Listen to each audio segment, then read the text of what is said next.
asimilación de los nutrientes en el tracto gastrointestinal. Hablando un poquito de lo que es la alimentación, nosotros decimos en la producción avícola que este representa los 2/3 del costo total de la producción. Por tanto, nos vemos obligados a incrementar la eficiencia alimentaria, es decir, convertir la masa del alimento en masa corporal de una mejor manera. También podemos decir que mientras nosotros tengamos nuestro tracto gastrointestinal saludable, vamos a obtener mejor conversión alimenticia, vamos a convertir de mejor manera el alimento en masa corporal. La asimilación de nutrientes en el tracto gastrointestinal asimismo se encuentra recubierto por células epiteliales. Estos a su vez recubren la piel a lo largo del tracto gastrointestinal. Las células dentro de este tracto gastrointestinal cumplen distintas funciones específicas, como pueden ser la trituración, la secreción de fluidos, también la digestión, absorción y también el transporte de nutrientes, entre otras funciones. Por eso es que nosotros, si tenemos un correcto funcionamiento de lo que es el tracto gastrointestinal, vamos a obtener mejores beneficios o vamos a obtener mayor réditos económicos en lo que es la producción avícola. Hablando como promotores de crecimiento, podemos decir que los probióticos, los prebióticos y los aminoácidos actúan a nivel de la microbiota intestinal, y esta está compuesta por una mayoría de microorganismos anaeróbicos que trabajan en simbiosis con el huésped, en este caso con nuestra producción, con nuestros animales. Entonces, también podemos decir que la salud intestinal es el resultado de la interacción funcionales complejas entre microbios intestinales y la inmunidad del huésped. Dentro de nuestro estudio trabajaremos con lo que es la treonina y la Saccharomyces cerevisiae. Dentro de las Saccharomyces podemos decir que la Saccharomyces se encuentra constituida principalmente por polisacáridos. Estos polisacáridos principalmente como beta-glucanos en un 58%, como manoproteínas en un 40% y quitinas en un 2%. También podemos decir que el uso sobre las variables de comportamiento productivo, calidad y rendimiento a la canal han sido evaluados en distintas formas. Se han evaluado solas y combinadas.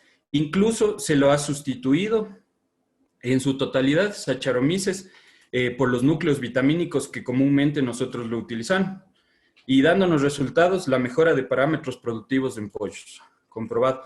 Mientras que la treonina es el tercer aminoácido más limitado dentro de las dietas para pollos de engorde, principalmente en dietas bajas en proteína cruda.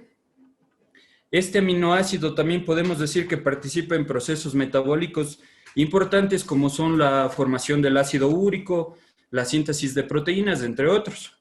Podemos decir que nuestro estudio nos da excelentes resultados en lo que es Saccharomyces cerevisiae, ya que los efectos positivos a su composición, básicamente a los oligosacáridos de su pared celular que actúan como bioreguladores de la flora intestinal. Dentro de nuestro estudio, como materiales y métodos de la presente investigación, se llevó a cabo en la provincia de Chimborazo, Cantón Riobamba, en la comunidad Socorro Bajo, donde nos presentan las condiciones meteorológicas. Tenemos como valores promedios de altitud de 1.220 metros sobre el nivel del mar, la temperatura, una temperatura promedio de 16 grados centígrados y una precipitación de 470 milímetros por mes, y también con un 60% de humedad relativa.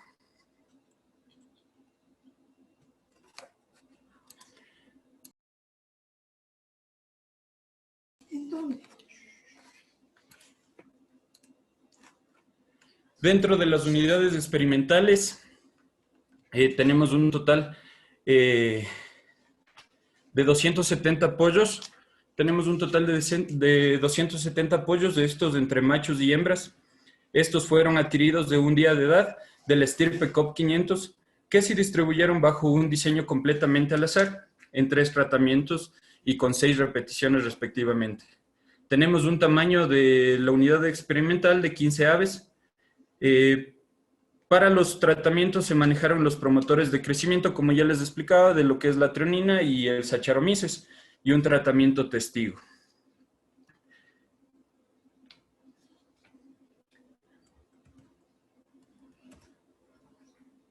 Antes de proceder, como parte de nuestra investigación, se aplicó un sistema semi-industrial en donde los pollitos llegaron de un día de edad, basados en la tabla de manejo de la COP 500, donde previo a esto se preparó el galpón. 10 días antes se colocó la cama, se pasó por la desinfección, se tiene una correcta ventilación, también tenemos lo que es la temperatura controlada de 32 grados centígrados. También utilizamos el primer día para la llegada de los pollitos, se utilizó los antibióticos comunes. Utilizamos igual dentro de nuestra investigación, igual utilizamos el manejo sanitario que comúnmente se les da que es al día 7 bronquitis, Newcastle, al día 14 Gumboro, al día 21 nuevamente bronquitis y Newcastle, y siguiendo los parámetros. Las aves, todas consumieron exactamente lo mismo, simplemente tenemos lo que es el tratamiento 0, el tratamiento testigo, el tratamiento 1, el uso de la treonina, y el tratamiento 2, del Saccharomyces cerevisiae. Dentro del análisis estadístico utilizamos lo que es el análisis de varianza de EVA con una separación de medias Tukey a los niveles de significancia con una probabilidad menor o igual al 0.01 y una probabilidad menor o igual al 0.05.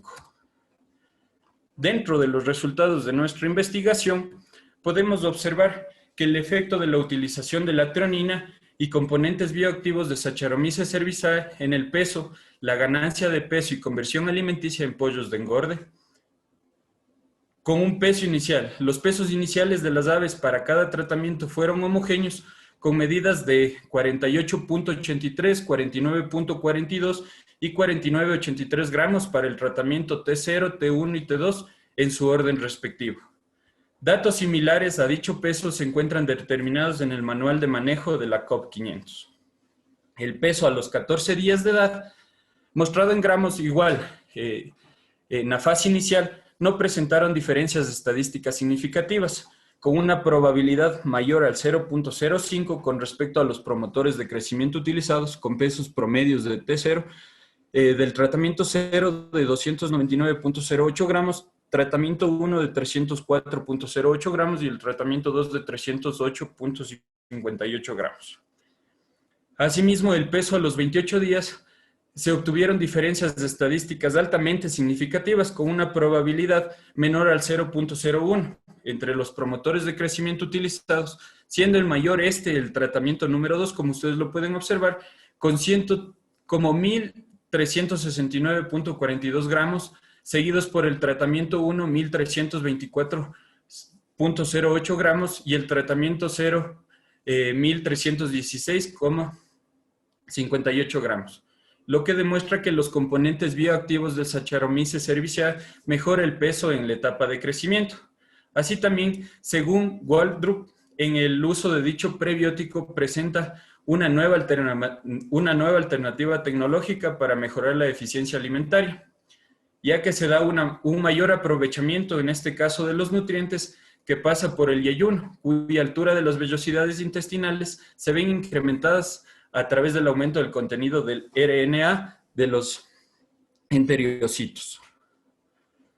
Asimismo, tenemos el peso final a los 49 días de los pollos de la línea COP 500 no presentaron diferencias estadísticas significativas con una probabilidad mayor al 0.05. Entre los tratamientos, los promedios por cada tratamiento fueron del tratamiento 2, 3.013.75 gramos, tratamiento 1 de 2.992.17 gramos y tratamiento 0 de 2.985.25 gramos. Posiblemente esto se deba a que la levadura natural permite un control del establecimiento en la microflora beneficiosa de los animales.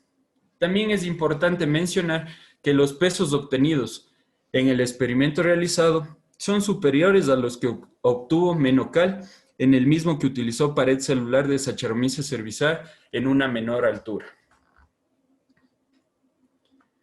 La ganancia de peso a los 28 días tenemos la variable, dentro de la evaluación presentaron diferencias estadísticas altamente significativas con una probabilidad menor al 0.01, llegándose a mostrar el tratamiento más eficiente con aplicación del tratamiento 2, 48.90, al ser contrastado con el tratamiento 1, 47.28 y el tratamiento 0, 47.02.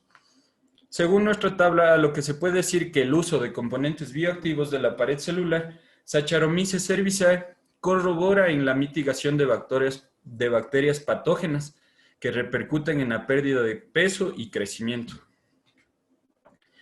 Asimismo, la conversión alimenticia a los 28 días para esta variable se observaron diferencias estadísticas altamente significativas con una probabilidad menor al 0.01. Entre los promotores de crecimiento observándose las conversiones menos eficientes para el tratamiento 0 y tratamiento 1 con 1.44 y 1.43 puntos respectivamente, mientras que el tratamiento 2, como podemos observar, resulta ser más eficaz con una media de 1.39 puntos. Posiblemente estos resultados sean producto de acciones de las paredes celulares que aumenta la digestibilidad de nutrientes en el intestino por el aumento del tamaño de las vellosidades, ya que ayudan a elevar el sistema inmunológico, reduciendo la incidencia de las enfermedades respiratorias y otras infecciones que acentúan los periodos del estrés ambiental.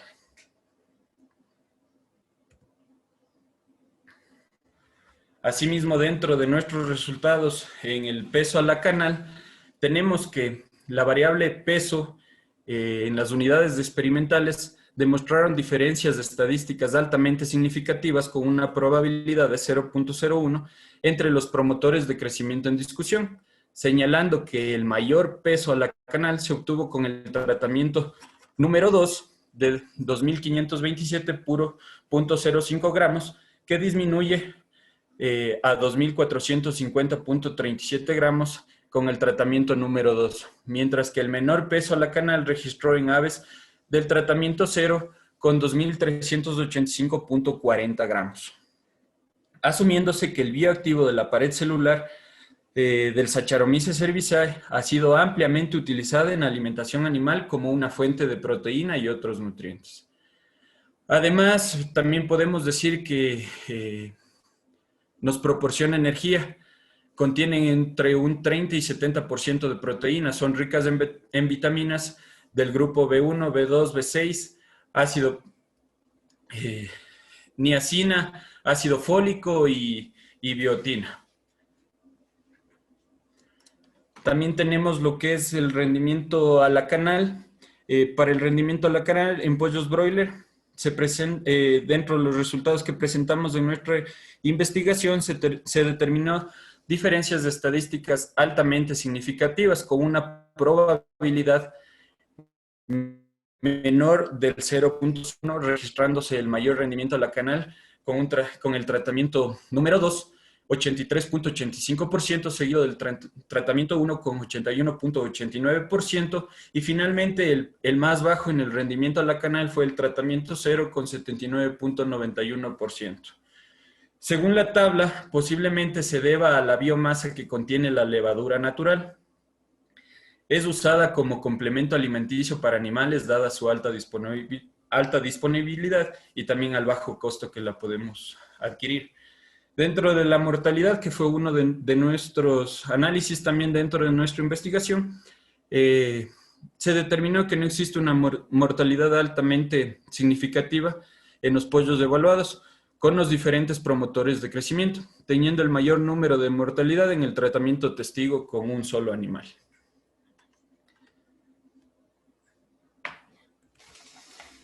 Dentro de las conclusiones de nuestro trabajo, podemos decir que los resultados de la presente investigación apuntan a la utilización de componentes bioactivos de Saccharomyces cerevisiae en dosis de 200 gramos por tonelada en la dieta de pollos broiler. Se recomienda la utilización de dicho prebiótico en las dietas de pollos parrilleros por ser un producto de origen natural que mejora notoriamente las variables productivas, así como también el rendimiento y calidad de la carne. Muchas gracias por su atención. Gracias, ingeniero, por su ponencia. A continuación, pues vamos a pasar a las preguntas por parte de los compañeros público presente que deseen aclarar algún tipo de duda con respecto a la investigación que se ha realizado. Por favor, damos paso para que nos ayuden con sus preguntas.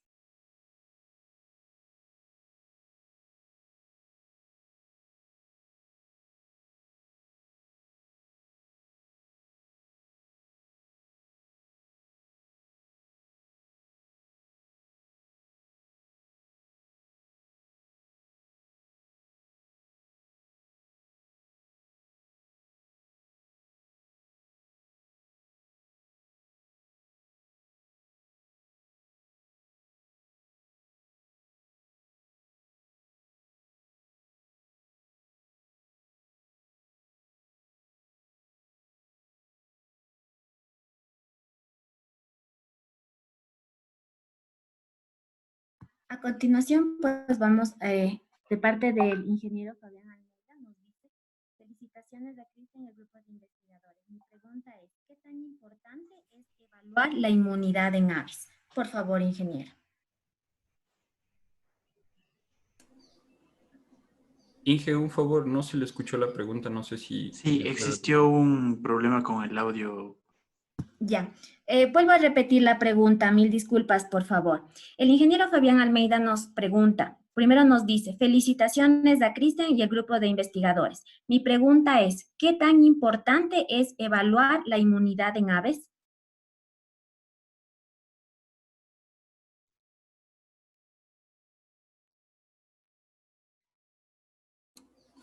Bueno, ahí podemos decir que la inmunidad de los pollos de engorde mediante la evaluación de anticuerpos es razonable debido al hecho que de la disminución de los anticuerpos hormonales podría aumentar la susceptibilidad en los pollos y las distintas enfermedades que aquí se presenten.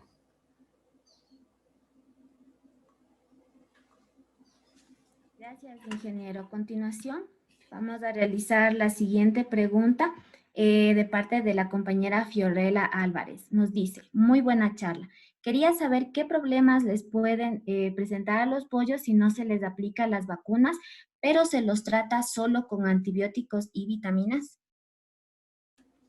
Bueno, nosotros dentro de lo que es el manejo de la tabla de la línea COP 500, tenemos como recomendación, y no solo dentro del manejo, sino como manejo sanitario en sí, nosotros debemos tener dentro de una producción a media o gran escala, nosotros, incluso dentro de una producción pequeña, mediana o gran escala, nosotros debemos tener el manejo sanitario. No podemos simplemente basarnos en el uso de antibióticos tradicionales o de vitaminas tradicionales. Obligatoriamente nosotros debemos basarnos en la utilización de un manejo sanitario correcto. Esa es nuestra misión, incluso como ingenieros o tecnistas, de tener una correcta producción. Esto lo realizamos, este manejo sanitario que nosotros lo hacemos es preventivo para nosotros prevenir enfermedades que podamos tener en el transcurso de nuestra producción, ¿no?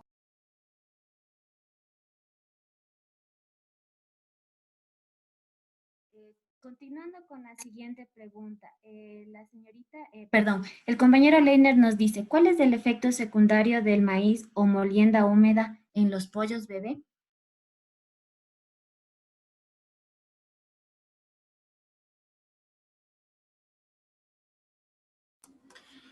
Bueno, nosotros le explicábamos un poquito que vamos a tener una afectación de la microflora intestinal.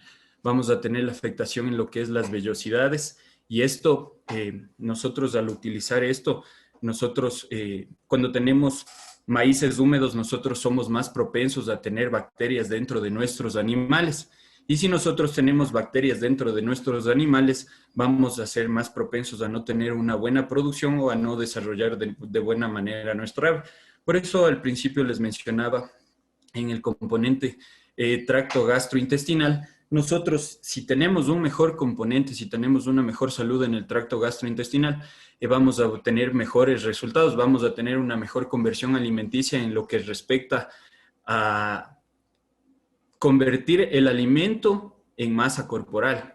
Mientras que si nosotros tenemos la presencia de estas bacterias, vamos a tener la presencia de enfermedades y vamos a tener menos réditos económicos. También decíamos en el principio que la alimentación representa los 2/3 de costos dentro de la producción avícola. Es por eso que nosotros para la utilización a gran escala de lo que es alimentos balanceados, fórmulas balanceadas, nosotros debemos tener un maíz de buena manera, de buena calidad, con una humedad relativamente buena, para así no tener la presencia de estas bacterias. Reiterando que nuestra investigación está basada principalmente porque los APC, los antibióticos promotores de crecimiento, han ido generando resistencia a las bacterias que estos se encuentran dentro del animal, y por ende ya no son eficaces, ya no son efectivos. Por eso es que nosotros utilizamos el Saccharomyces cerevisiae y la triomina para mejorar nuestra producción, y por ende que no existan estas bacterias que son comúnmente o que comúnmente se presentan en el animal. Lo que hace esto es producir estas vellosidades, como les explicaba, para que así aumente la microflora intestinal, se creen las vellosidades, dentro de estas vellosidades se creen las microvellosidades, dentro de estas hablábamos igual que las células epiteliales son las que recubren y tienen distintas funciones, entre esas la absorción, tienen entre otras funciones que nos ayudan para una mejor conversión alimenticia, valga la redundancia. Gracias, ingeniero, por sus respuestas a las preguntas. Bueno, como última pregunta, antes de pasar a la charla magistral, tenemos en el chat que nos habían registrado al inicio, que dice, ¿cuál es el problema del uso continuo de promotores de crecimiento antibiótico?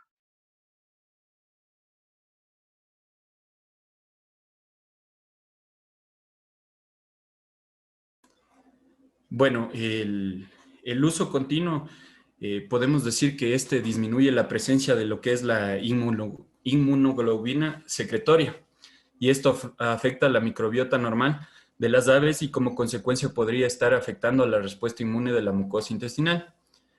También podemos decir que en otros estudios realizados donde se suministró probióticos, las aves presentaron incrementos de los valores relativos de la inmunoglobulina o del IgA, lo que corresponde con el proceso de maduración o de la respuesta inmune que obtenemos aquí.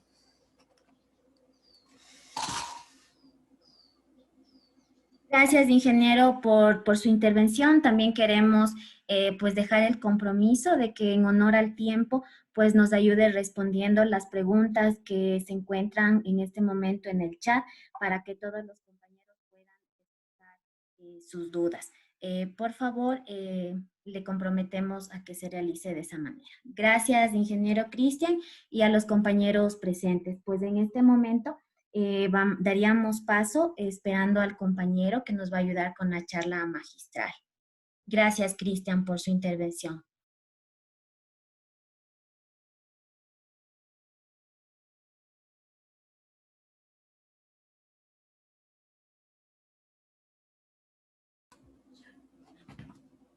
Muchas gracias con todos, esperando que mi apoyo, mi aporte de investigación haya sido de su agrado.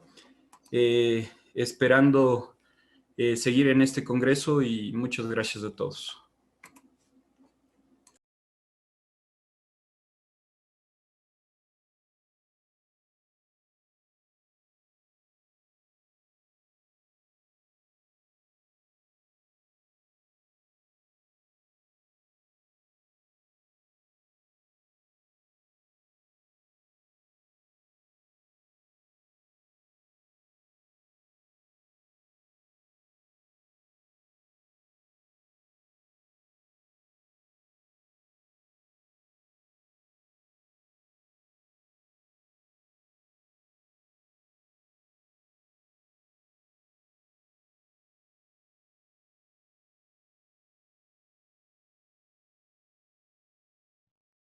Por favor, si nos permiten unos segundos para poder configurar el audio para el siguiente ponente magistral.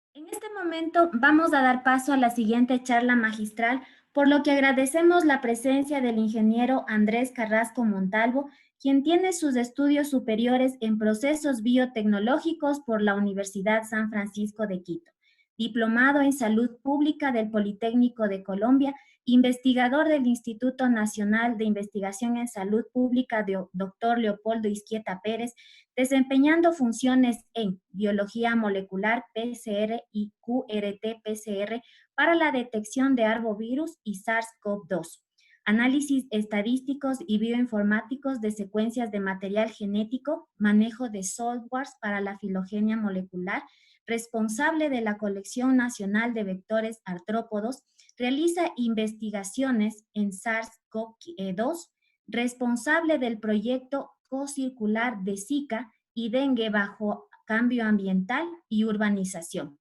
Un estudio longitudinal en Esmeraldas 2018-2023. Gracias, ingeniero Andrés Carrasco, por su aporte en este congreso. Le damos paso para que, por favor, inicie la charla magistral. Bienvenido.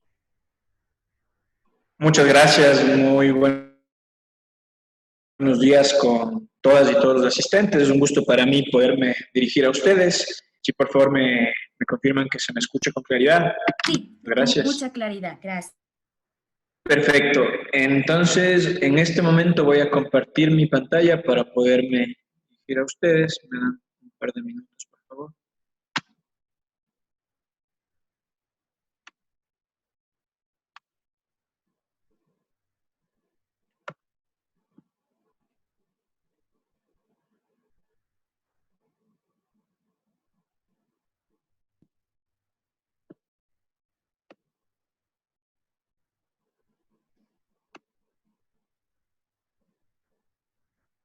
Ya, si alguien me avisa si se logra ver mi pantalla para poder dar inicio, muchas gracias.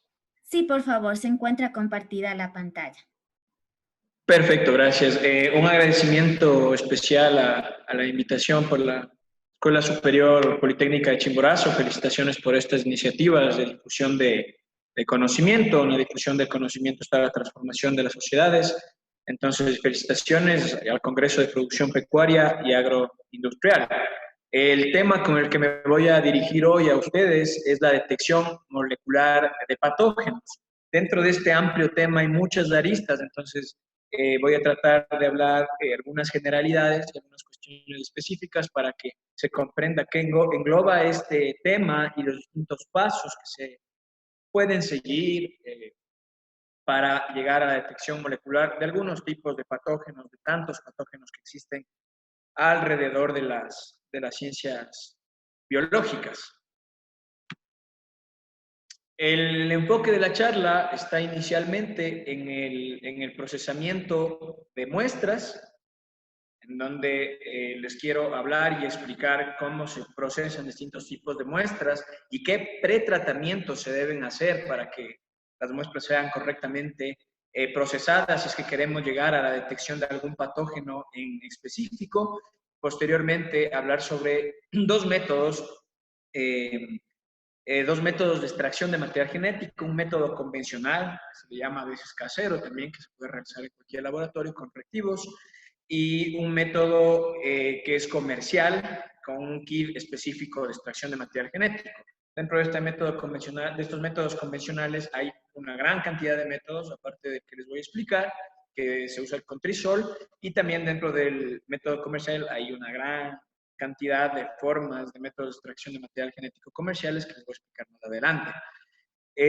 Posteriormente, la amplificación mediante PCR, que puede ser PCR convencional o también con QRT-PCR. Entonces, ese es el contenido de la charla del día de hoy.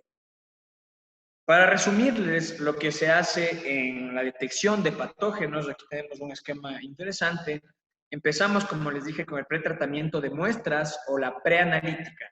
Y aquí vamos a evaluar la pertinencia de procesamiento de muestras y si nos encontramos con algún problema en muestras de distinto tipo, vamos a resolverlos en base a medios físicos o medios químicos que les voy a explicar más adelante.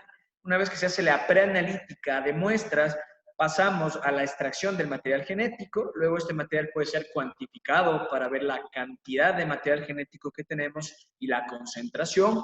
Posteriormente pasamos al proceso de amplificación, donde el material genético extraído va a ser amplificado, disculpen que sea reiterativo, va a ser amplificado en gran cantidad para finalmente poder ser detectado e interpretado. Entonces iniciamos con la preanalítica. Aquí he puesto algunos ejemplos de muestras que se pueden procesar para detectar algunos tipos de patógenos. Por ejemplo, aquí tenemos las heces fecales. Entonces, las heces fecales a veces, depende de la muestra, tienen distinta textura, distinta consistencia.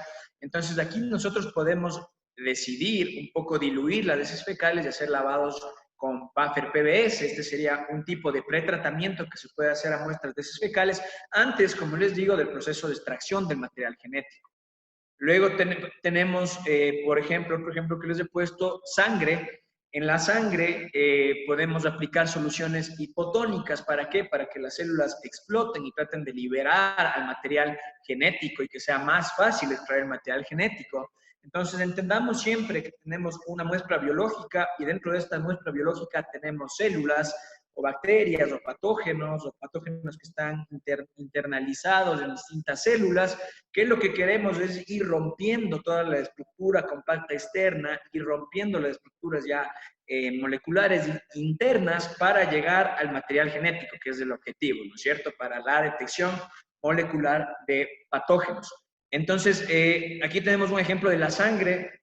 La sangre vamos a separarla si queremos por fases, depende de qué queramos encontrar, de qué queramos analizar. Aquí les he puesto este gráfico en el que se ha hecho una centrifugación por velocidad de la sangre y se han separado distintas fases donde precipitan los glóbulos rojos, tenemos glóbulos blancos, tenemos también el plasma. Entonces, estas tres fases, tenemos la oportunidad de separar la sangre en estas tres fases de acuerdo al interés que nosotros tengamos. Ahora también nosotros trabajamos en la Universidad de San Francisco de Quito con un proyecto para detectar anaplasma y babesia en muestras de sangre de bovinos. Entonces, aquí lo interesante fue que estas muestras, el proceso de recolección de estas muestras no estuvo tan tecnificado y no tenían un anticoagulante y todas las muestras nos llegaron coaguladas. Entonces, cuando tenemos muestras de ese tipo, tenemos que tomar decisiones en la preanalítica para poder analizar y poder llegar a detectar o aislar el patógeno de nuestro interés. Entonces, suponiendo que esta sangre, tenemos muestras de sangre, como les explico en este proyecto que trabajábamos, tenemos sangre coagulada, tenemos heces fecales súper sólidas, entonces nos encontramos con un posible problema, o tenemos muestras de tejidos o biopsias, ya sean de animales, de humanos, o a quien le interesa también trabajar con plantas, a veces tenemos estructuras muy sólidas. Entonces aquí es importante entrar en un proceso de preanalítica a través de medios físicos. ¿A qué me refiero con esto? Si nosotros tenemos tejidos, coágulos, biopsias, como les digo, o heces fuertes, nosotros podemos usar tijeretas, podemos usar este equipo que se llama Vortex para tratar de ir rompiendo y ablandando las estructuras. Otra de las técnicas que se utiliza ahora es el uso de nitrógeno líquido. Nitrógeno líquido, por su temperatura, hace que los tejidos de estructura biológica fuerte de alguna forma se compacte y pueda ser posteriormente rota o macerada. Entonces, generalmente lo que se hace, se deposita el tubo que tiene la muestra, se deposita en nitrógeno líquido, se le le pone un momento de contacto con nitrógeno líquido y posteriormente se macera con este micropistilo, pues se puede usar esta pistola que ustedes ven en la imagen, o con el mortero, o la decisión que sea, pero lo que estamos haciendo, reitero, es la ruptura mediante medios físicos de las muestras biológicas compactas para tratar de llegar al aislamiento del material genético. Entonces, esto va dentro del primer paso, que es la preanalítica, como les explicaba anteriormente. Dentro de esto también ingresan medios físicos que pueden servir para hacer procesos de lisis o ruptura, ya lisis un poco más específico, lisis celular o lisis de componentes de distintos patógenos. Entonces, eso voy a explicarles después. Una vez que hacemos la preanalítica de las muestras, les he puesto ejemplos rápidos de muestras, si ustedes tienen dudas sobre algún tipo de muestras, generalmente uno decide en el camino y va diciendo de acuerdo al tipo de muestra, pero lo que sí, hay que tratar de tener al final del pretratamiento siempre muestras que estén homogenizadas. Por ejemplo, acá que hacemos nosotros detección de SARS-CoV-2, cuando llegan muestras de esputo o de hisopados nasofaringios con demasiado moco, nosotros no podemos extraer el material genético con ese moco. ¿Por qué? Porque si extraemos y usamos columnas de filtrado, utilizamos pipetas para la extracción del material genético, muchas veces se nos pueden tapar las puntas de las pipetas o se nos pueden tapar las columnas de filtrado que tienen algunos kits comerciales. Entonces, estas muestras cuando llegan con demasiado moco necesitan igual un pretratamiento. ¿Qué se hace cuando se tiene demasiado moco? Se pone un buffer como el PBS para que se diluya el moco y se le da Vortex en este equipo durante algunos minutos hasta que todo el moco se rompa, el material biológico se vaya como que rompiendo y diluyendo y podamos tener una muestra homogénea. Entonces, el objetivo de la preanalítica es llegar a tener una muestra biológica, sea la que sea, homogénea. Si nosotros tenemos, por ejemplo, saliva sin moco y no hay dificultad, entonces no es necesario este paso de preanalítica. Se puede poner un poco de PBS, que quede todo homogéneo, pero no es necesario. Entonces, lo que trato de decirles es que la fase de preanalítica es súper clave para dar el pretratamiento a las muestras biológicas que nosotros queramos analizar. Y ya dependerá de qué tipo de muestra para nosotros decidir la forma más óptima de preanalítica. Bueno, entramos ahora sí con el proceso de extracción de material genético una vez que se ha hecho el preprocesamiento. Entonces, dentro de esto hay estos 6 pasos que es vital, sea protocolo convencional, sea un protocolo automatizado, sea un protocolo comercial para la extracción de material genético, siempre se siguen estos pasos. El primero que ya mencionamos, homogenización. Eso resolvemos con la preanalítica. Una vez que eso ocurre, vamos a la lisis celular, química. Aquí ya se utilizan compuestos, por ejemplo, la proteinasa K, que rompe estructuras externas de algunos materiales biológicos y también que va provocando la ruptura de las paredes celulares, en caso de paredes, o membranas celulares. Una vez que pasa la lisis celular, nosotros vamos a la separación de proteínas y lípidos que pueda contener la muestra biológica. ¿Para qué hacemos esto? Porque muchas veces estas macromoléculas lo que hacen es actuar como inhibidores del material genético. Entonces, estamos haciendo un paso de separación para que, por si acaso, por ahí tengamos proteínas que puedan proteínas, enzimas que puedan inhibir nuestro material genético sean eliminadas y nosotros garanticemos que vayamos extrayendo el material genético. Posterior a este tercer paso tenemos el cuarto, que es la purificación. ¿Sí? Con esto igual se eliminan algunos tipos de sales, tipos de compuestos que puedan inhibir a nuestro material genético, destruir a nuestro material genético. Para los 2 pasos finales, precipitar el material genético, hacerle que baje, ya voy a explicar eso con más detalle, y para finalmente resuspender y tener la extracción de nuestro material genético de interés. Entonces, como les dije en un inicio, voy a enfocarme ahora en un protocolo convencional de extracción. ¿Sí? Entonces, en este protocolo va a utilizar trisol,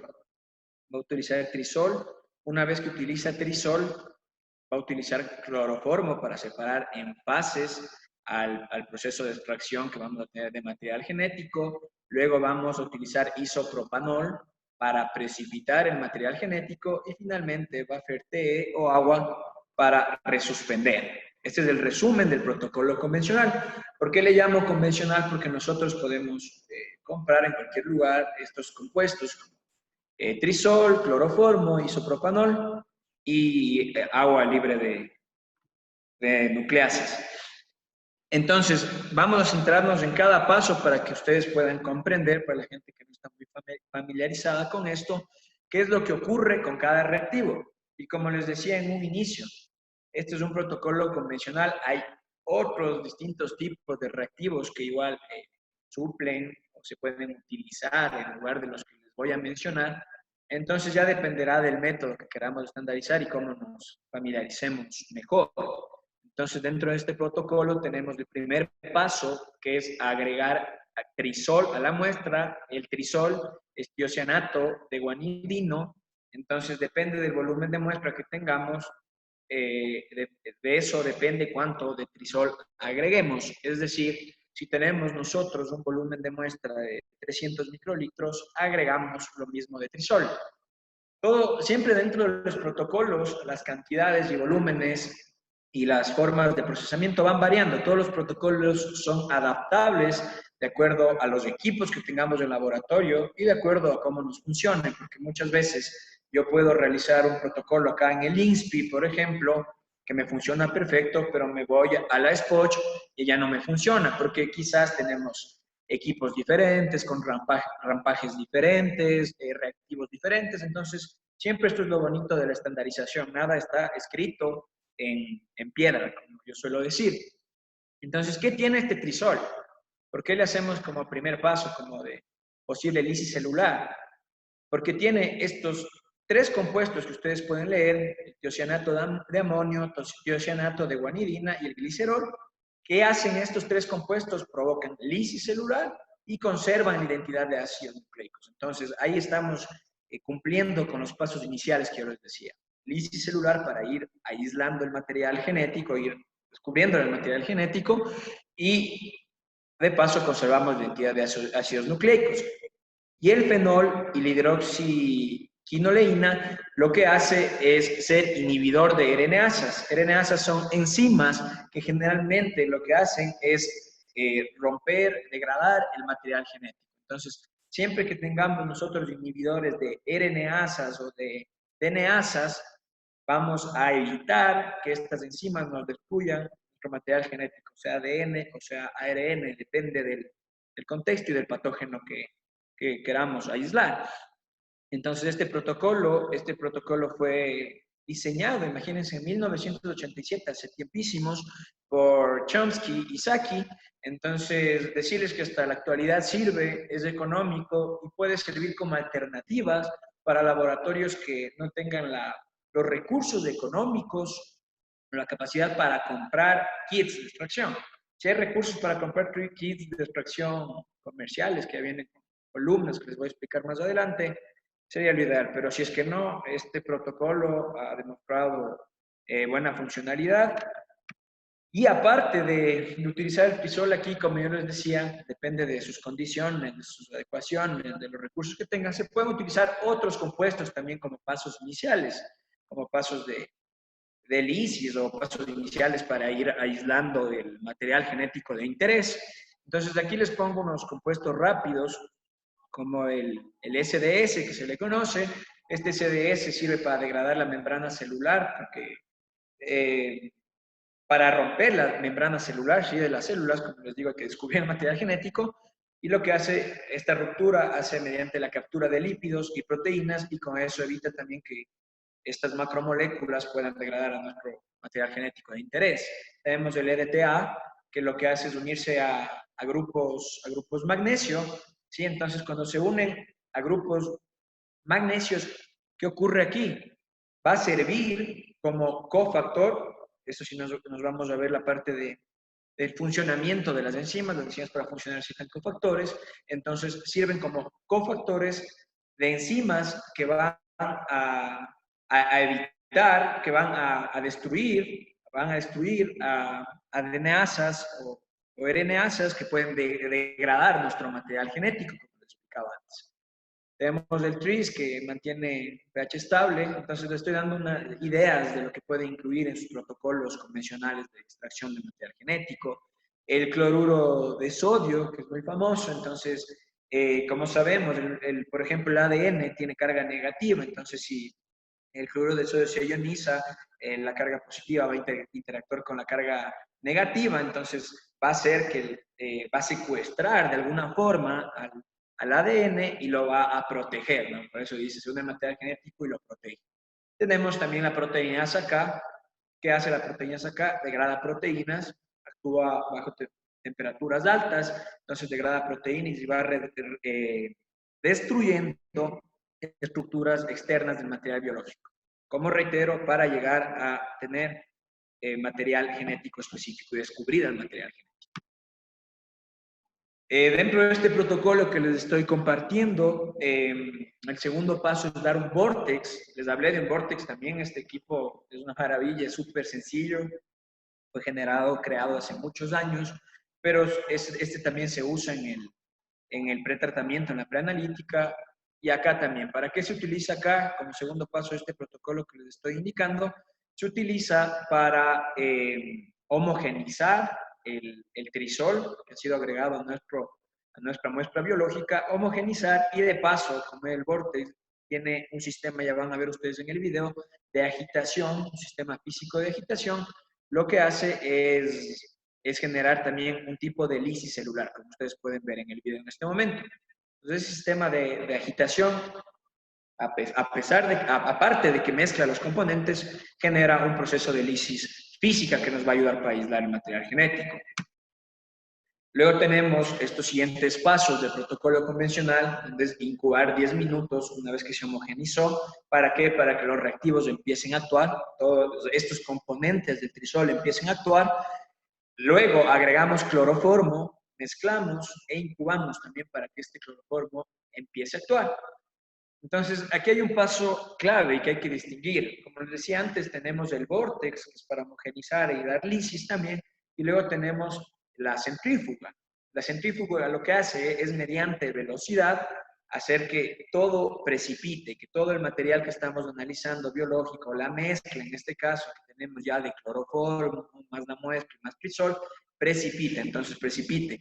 Entonces aquí el cloroformo lo que va a hacer es separar por fases, que ya les voy a indicar. Quiero indicarles algo rápido para las personas que no estén familiarizadas con esta parte de aquí, con la centrifugada, con el proceso de centrifugado. Entonces, esta es una centrífuga, puede ser una microcentrífuga. Entonces, esta tiene pocillos en donde ingresan los tubos. Ya nosotros ingresamos los tubos de aquí, ponemos a la velocidad que queramos, al tiempo que queramos, para que precipite.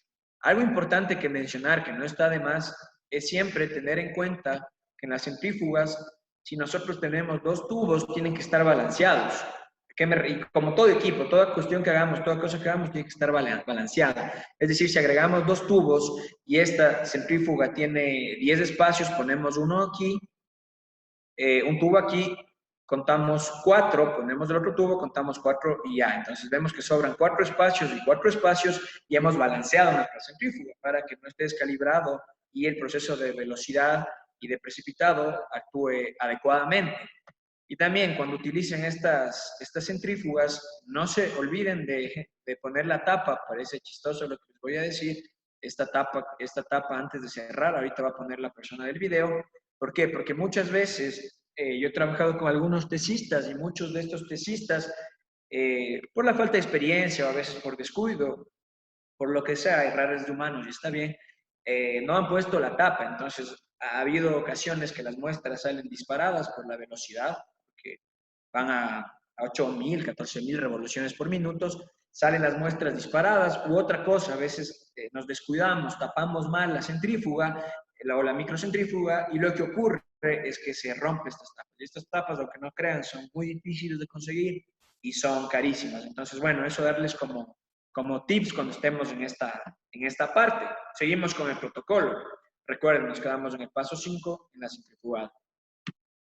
Como agregamos cloroformo y ya centrifugó, entonces cuando nosotros agregamos cloroformo vamos a tener un tubo de este tipo, como el que les indico en el slide. El cloroformo lo que va a hacer es separar por fase, entonces vamos a tener una fase orgánica, una interfase y una fase acuosa. ¿Sí? Entonces nosotros lo que recuperamos, depende de nuestro interés, es la fase acuosa. Bueno, cuando nosotros hacemos este proceso y queremos extraer ARN, lo que solemos hacer es recuperar la fase más externa, pero si queremos extraer ADN, recuperamos la fase media, pero con cuidado aquí de confundirnos con la fase orgánica y una interfase que siempre se genera, que es una capa que suele ser de color blanco. Entonces, si nosotros al pipetear, este es el riesgo de esos protocolos convencionales, si nosotros al pipetear no recuperamos lo que queremos y recuperamos algo de la fase orgánica, por ejemplo, lo que podemos hacer es contaminar nuestra muestra. Entonces, ese es el riesgo de estos protocolos y hay que saber tener ahí un buen ojo para recuperar la fase que queramos. Entonces, una vez que recuperamos, nosotros añadimos isopropanol, como les indicaba en el resumen inicial de este protocolo convencional. ¿Para qué se utiliza el isopropanol? El isopropanol es un alcohol.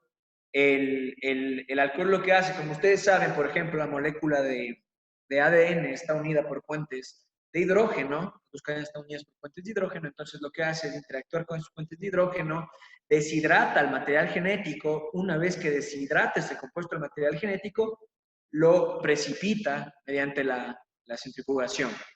Entonces, esta es la función aquí del isopropanol. ¿Para qué precipitamos nosotros el material genético? Miren ustedes, estaba con estas fases, recuperamos el sobrenadante, pusimos en un nuevo tubo, añadimos isopropanol, centrifugamos y acá se va a precipitar el material genético deshidratado. Entonces, a esto le sabemos llamar, le conocemos como pellet. Entonces, en este pellet está el material genético que nosotros queremos extraer. Y una vez que eso ocurre, podemos ya eliminar este sobrenadante porque por la velocidad esto precipitó, se queda aquí pegado al tubo. Luego podemos hacer un proceso de lavado con etanol, pueden ser otros compuestos.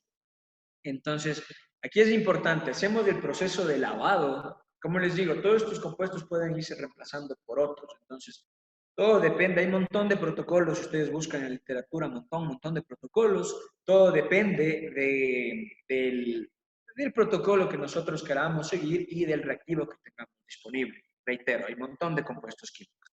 Entonces acá lavamos con etanol y aquí sí es importante mencionar algo. El etanol, bueno, va a tratar de limpiar todo lo que haya quedado del resto que no está precipitado, pero es importante alguna vez que lavamos este etanol, eliminamos y hay que dejar este tubo secar. Entonces mucha gente ha adaptado sus laboratorios a secar el pellet, ya no tiene líquido, como les digo, solo queda el pellet a secar a veces con secadoras de cabello o con el flujo de la cámara, sea cámara de flujo laminar o sea una cámara de seguridad biológica, depende de qué patógeno estemos trabajando. Entonces, lo que sí es importante es que hay que dejar secar al menos este etanol de 10 a 15 minutos. ¿Por qué? Porque si nos quedan restos de etanol, este etanol puede inhibir de alguna forma el PCR, que es la amplificación, que ya les voy a explicar después, y puede llegar a causar problemas en la detección molecular de patógenos. Entonces, esta parte de aquí es lo que quería explicarles de acuerdo a lo detallado por el protocolo convencional que les estoy mostrando aquí, que fue creado por Chomsky, como les decía. Luego les voy a hablar del protocolo, ahora les voy a hablar del protocolo comercial. El protocolo comercial termina teniendo exactamente los mismos principios, los mismos pasos que yo les indiqué desde la lisis celular hasta la resuspensión del material genético.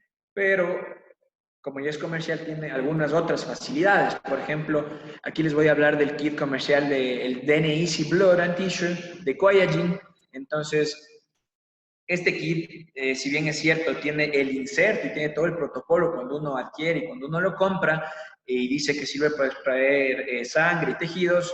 Bueno, en realidad a nosotros que hemos trabajado años con algunos proyectos nos ha servido para todo, desde trabajar con plantas, vectores artrópodos de enfermedades, con muestras biológicas, como les decía, en el SARS-CoV-2 de esputo, con muestras biológicas de heces, de muchas cosas. Entonces, este kit ha servido en realidad, es súper bueno.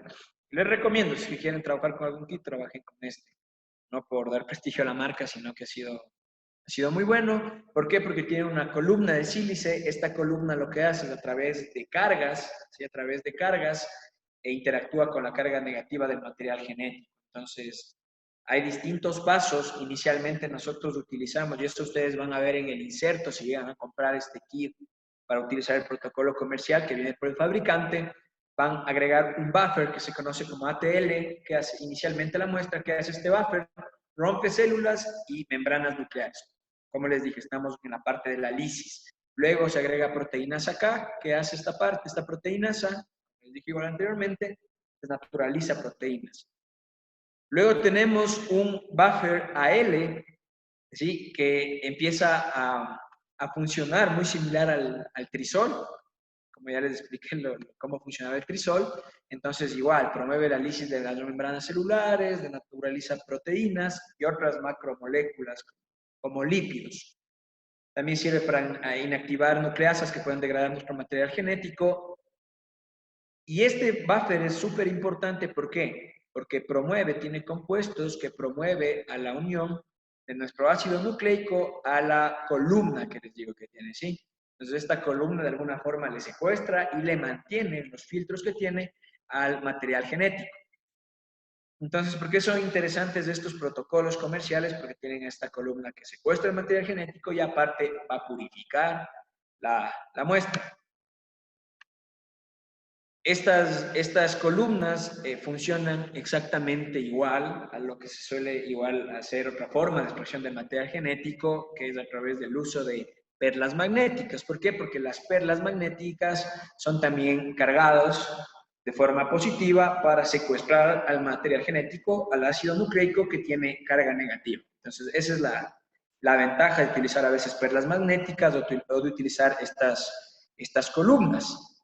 Entonces, dentro de este mismo kit, una vez que usamos los 3 primeros compuestos, que vamos, como les dije, descubriendo al material genético, agregamos nosotros etanol. ¿Para qué? Para eliminar esa capa hidratante del ADN, es decir, deshidratarle, lo mismo que hicimos antes con el etanol, con el isopropanol, y exponer a los grupos fosfato. Entonces, esta parte es interesante porque los grupos fosfato exponen y tienen la carga negativa. Luego utilizamos buffers de lavados reiterados. No les he puesto aquí tiempos, ni velocidades, ni cuando se centrifuga, porque eso viene en el inserto del protocolo del kit comercial que les estoy disponiendo. Pero bueno, aquí hay 2 buffers de lavados que elimina sales, proteínas residuales y va haciendo que nuestro material genético sea más puro y de mejor calidad. Y finalmente, lo mismo que el principio que ya les he explicado, agregamos un buffer AE o agua libre de nucleasas para rehidratar al material genético que estemos extrayendo y resuspenderlo, ¿no? Siempre el paso final es la resuspensión, como ustedes pueden ver aquí en la imagen. Entonces, para resumir lo que les he dicho, se usa la columna va filtrando una serie de compuestos, donde aquí se queda el material genético, no sé si logran ver, aunque es una imagen muy pequeña, pero con los distintos compuestos va logrando que la muestra biológica, las partes que no nos interesan, se sigan filtrando, se sigan eliminando y finalmente solo nos quede el material genético para ser detectado. Entonces ya verán ustedes, concluirán las diferencias entre los dos protocolos. Sí hay diferencias, obviamente, pero tienen los mismos principios. Siempre reitero, este kit tiene el plus extra de tener una columna, o si utilizamos perlas magnéticas, tener igual las perlas que secuestren al material genético. Entonces, una vez que extraemos el material genético, por cuestiones de tiempo no les he podido explicar cómo cuantificarlo, pero generalmente se utiliza un espectrofotómetro, se puede utilizar el equipo de marca Nanodrop, nosotros usamos este, donde va a medir la cantidad y calidad de material genético para ver que no esté muy contaminado y ver en lo probable que no haya sustancias que puedan inhibir al PCR, a la amplificación por PCR.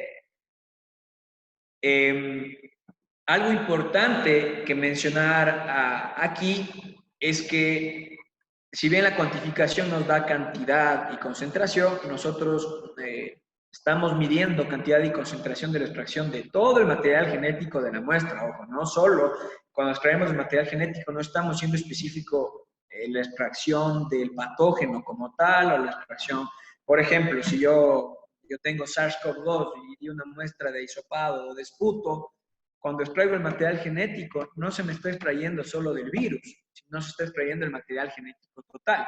Entonces, ahí viene un proceso clave. Se pueden utilizar unos controles internos antes de llegar a PCR. Generalmente nosotros utilizamos en el laboratorio un control interno con el gen beta-actino. Se puede utilizar genes que estén conservados en todos los organismos vivos. ¿Para qué? Se hace un gel de agarosa y se ve que amplifica. Si nos está amplificando el control interno, quiere decir que nuestro material genético está bien extraído y que no está teniendo inhibición de algún compuesto. ¿Por qué se hace esto? Porque si nosotros a veces hacemos PCR para la detección de algún patógeno y el proceso de extracción no estuvo del todo bueno, no fue tan eficiente, estuvo contaminado, nuestro PCR nos puede dar un resultado negativo para una muestra en concreto y nosotros podemos asumirlo como negativo, pero puede ser un falso negativo. Quién sabe sea una muestra biológica positiva para cualquier patógeno, pero tuvimos un mal proceso de extracción, tuvimos contaminación y tuvimos agentes que hayan degradado o estén degradando el material genético. Entonces, siempre les sugiero tener este control interno, que puede ser aquí o también se puede añadir al PCR cuando ya se hace amplificación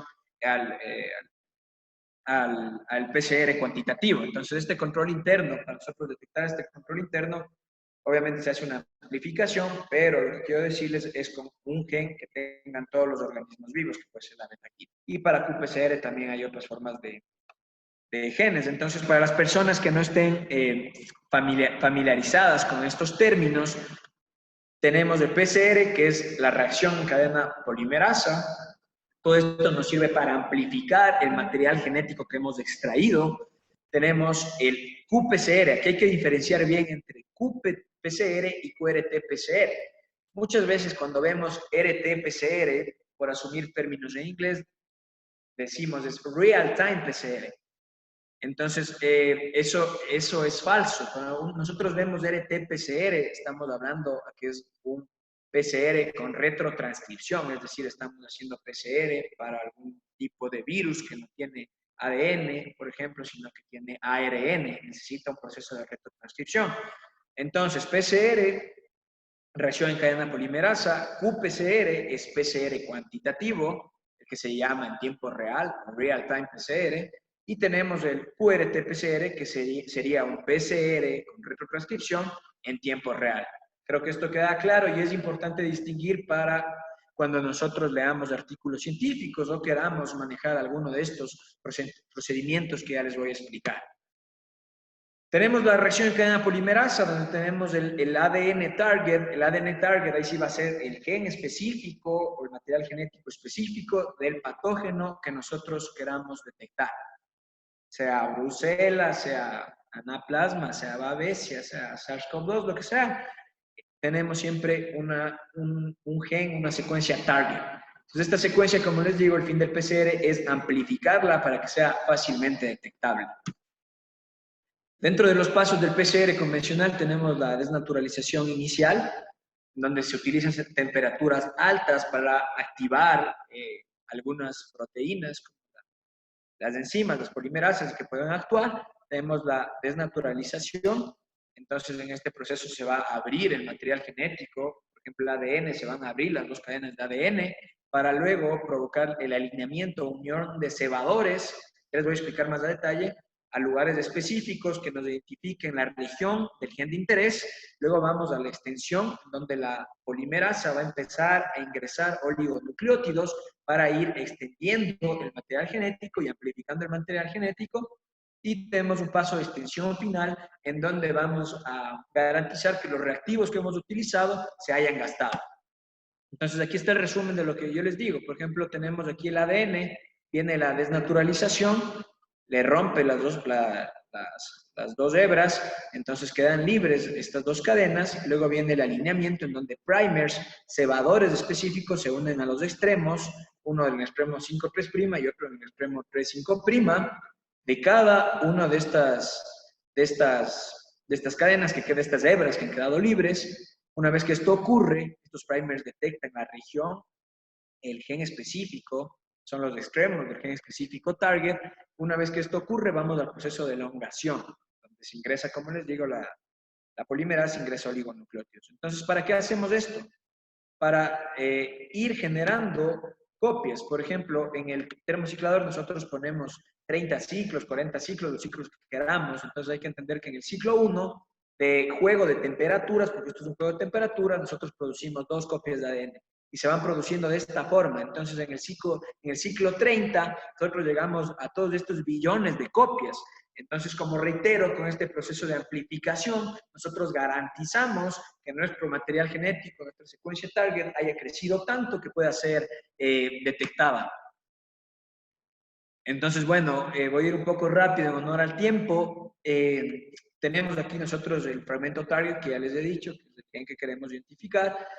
Tenemos un cofactor que se puede añadir. Le estoy dando todos los ingredientes que nosotros añadimos al master mix antes de hacer PCR y que hay este proceso. Necesitamos emular lo que ocurre en el organismo para esta amplificación. Entonces tenemos al cloruro de magnesio. El cloruro de magnesio es un cofactor que lo que permite es que la polimerasa empiece a actuar. Luego tenemos la enzima, la DNA polimerasa. Se puede usar retrotranscriptasa en el caso de la ARN. Se puede utilizar las dos. Tenemos primers, como les decía, el forward y el reverse, que son secuencias monocatenarias que se pegan al fragmento target, como ya les explicaba. Miren, entonces digamos que este es nuestro fragmento target, entonces esta parte de aquí, entonces nuestros primers, el forward se pega acá y el reverse acá. Entonces con eso garantizamos aislar el fragmento target o el fragmento objetivo del patógeno que queramos buscar. Hay que entender algo, nosotros los primers diseñamos de 18 a 30 pares de bases, no se necesita tantos pares de bases. ¿Por qué? Porque si pensamos, por ejemplo, el ADN tiene 4 bases nitrogenadas, entonces si nosotros diseñamos una región específica con esas 18 pares de bases específicas, la probabilidad de que se pegue a un lugar en específico puede ocurrir, pero es baja. Entonces siempre para calcular esta probabilidad, nosotros usamos esta fórmula. El 0,25 de que aparezca una de estas 4 bases nitrogenadas elevado a la n, que va a ser la cantidad de pares de bases que tengan nuestros primers. Entonces, por eso con 18 o 30 pares de bases nosotros ya garantizamos de alguna forma que se pegue a nuestra región target. Tenemos los DNTPs, que son estos oligonucleótidos sueltos que coge la polimerasa y va a irlos insertando al momento de la elongación, como les explicaba rápidamente. Aquí es importante decir rápido cómo se utilizan los protocolos. Por ejemplo, a 94 grados centígrados nosotros generalmente utilizamos esa temperatura en la desnaturalización inicial. ¿Por qué? Porque las enzimas, la TAC polimerasa, por ejemplo, vienen generalmente ligadas a anticuerpos. Entonces, esta temperatura lo que permite es que el anticuerpo se desligue de la enzima y la enzima empiece a actuar. La alineación, como les decía, aquí se utilizan estas temperaturas que permite que los primers se peguen a la región que queremos, esta es nuestra región target, y luego tenemos la extensión, como les he explicado, la TAC empieza a ingresar nucleótidos para ir amplificando el material genético. Ahora voy al PCR cuantitativo, rapidísimo para terminar en unos 5 minutos y dar paso a preguntas. Entonces, el PCR cuantitativo lo que hace es lo mismo que ya les he explicado, pero aquí tenemos un equipo especial que va a leer fluorescencia. Sí, va a leer fluorescencia.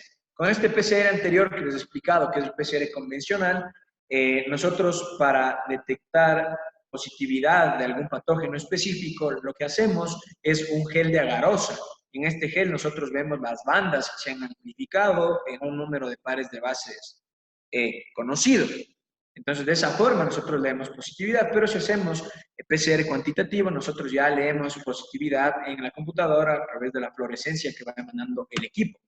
Entonces, aquí se puede, por ejemplo, utilizar fluoróforos que se vayan integrando, por ejemplo, se vayan integrando al material genético. Como ustedes pueden ver, esto ocurre en el alineamiento.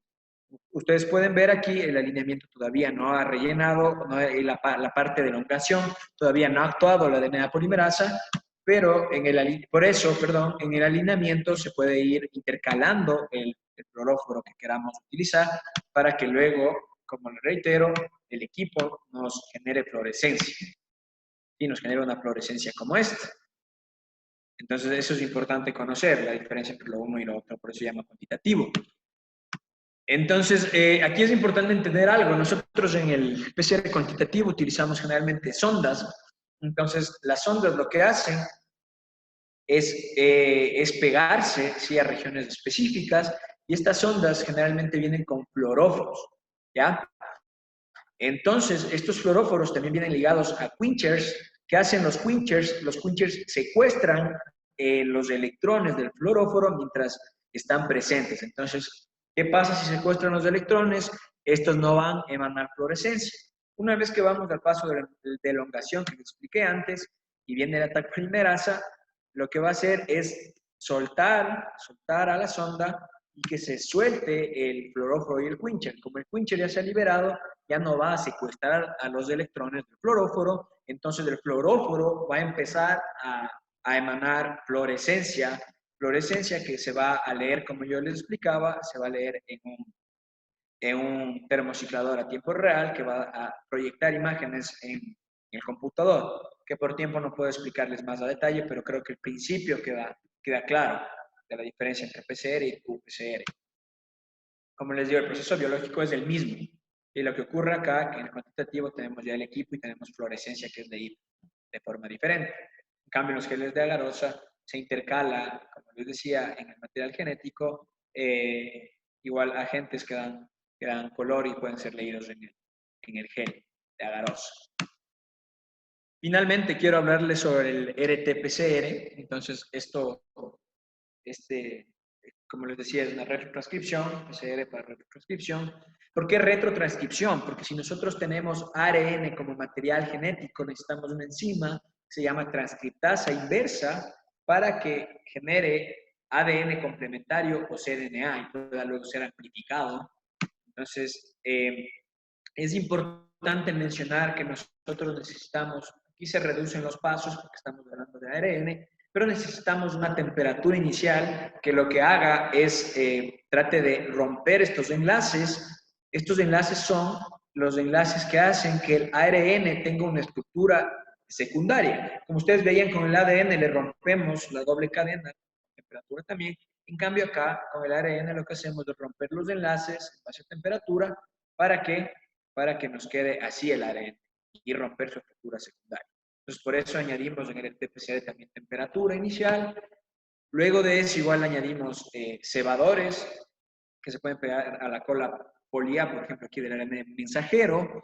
Una vez que eso ocurre, viene la TAC polimerasa a la región específica que nosotros hemos añadido los cebadores o primers y empieza a generar la cadena de ADN complementario. Entonces, si nosotros teníamos ARN y teníamos uracilo, el ADN complementario de este uracilo es la adenina, ¿sí?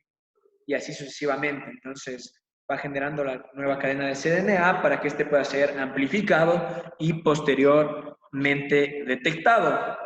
Creo que he podido darles una noción general de los procesos que se siguen para la detección molecular de patógenos, haciendo un resumen, la preanalítica, la extracción de material genético, en donde podemos nosotros jugar con un montón de reactivos, un montón de compuestos, comprar distintos kits de acuerdo a nuestro material genético de interés, y finalmente las opciones de PCR que tenemos, de reacción en cadena polimerasa, que puede ser de PCR convencional, el RT-PCR que tiene el principio que es indicado, o el PCR cuantitativo o RT-PCR cuantitativo a su vez.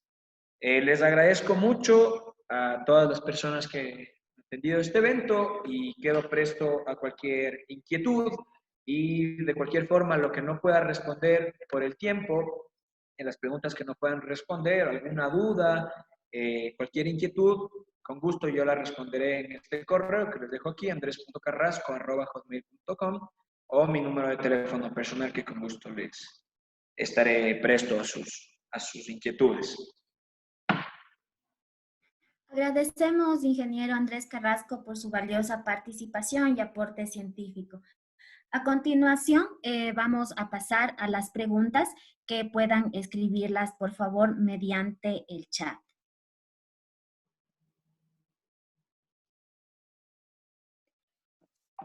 De inicio, pues tenemos en el chat una pregunta que se ha realizado y nos dice, por las circunstancias vividas por la pandemia, ¿cuál sería el mejor protocolo para la detección SARS-CoV-500?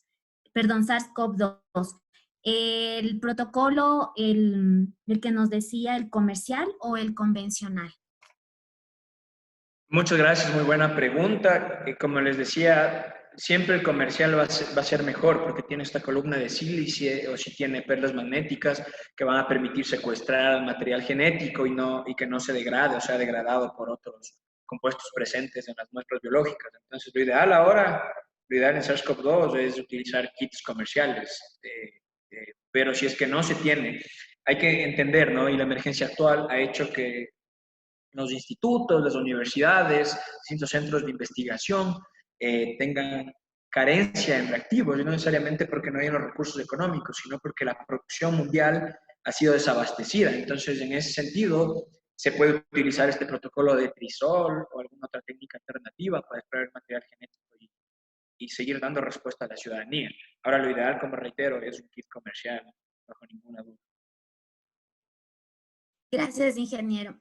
También otra pregunta que surge es, según la muestra tomada, ¿dependería el protocolo también a utilizar?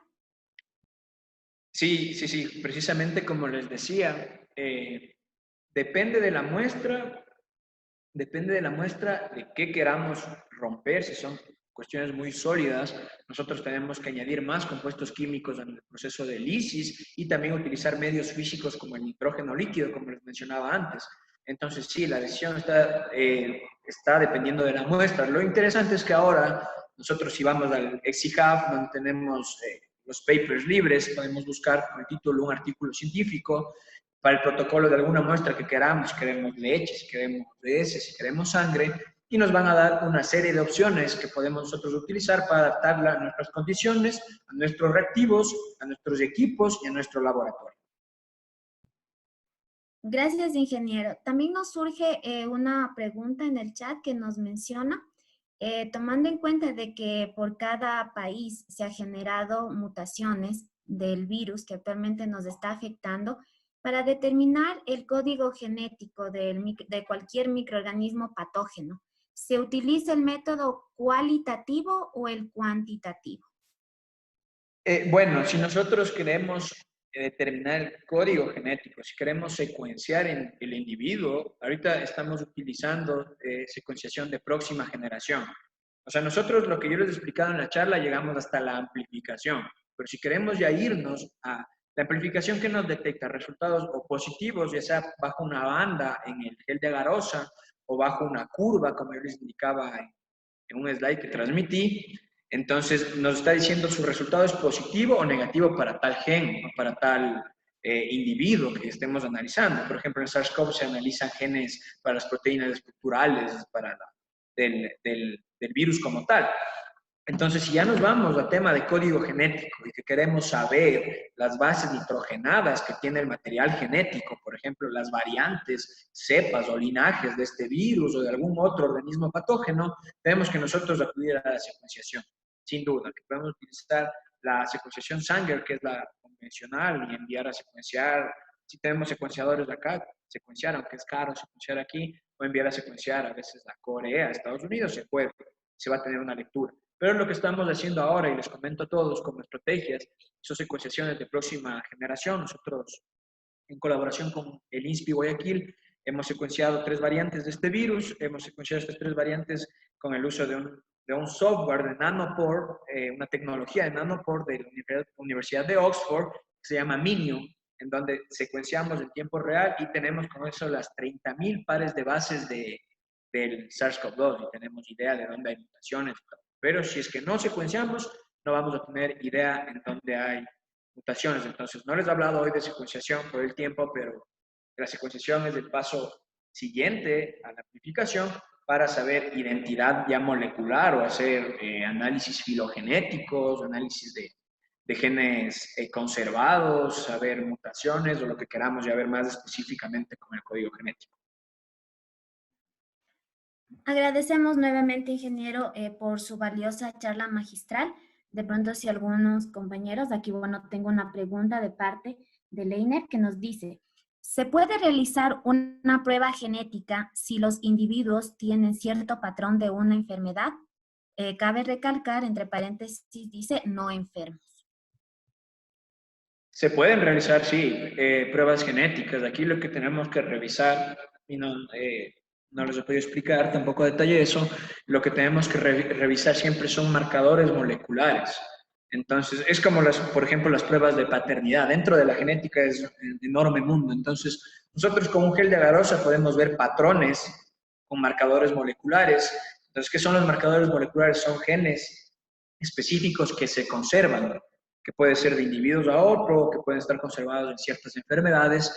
Entonces, utilizamos 2 o 3 marcadores moleculares, que son genes pequeños, para ver un patrón. Entonces, a veces, por ejemplo, si nosotros hacemos paternidad, si cumple este patrón, los marcadores moleculares, decimos, bueno, es el hijo.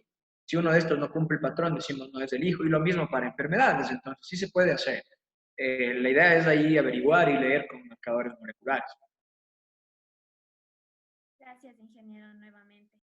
Agradecemos su participación y bueno, ya los compañeros nos han ayudado con sus preguntas y nuevamente recalcar el compromiso de todos nosotros para poder sacar el mayor provecho de las charlas que en este día se han realizado.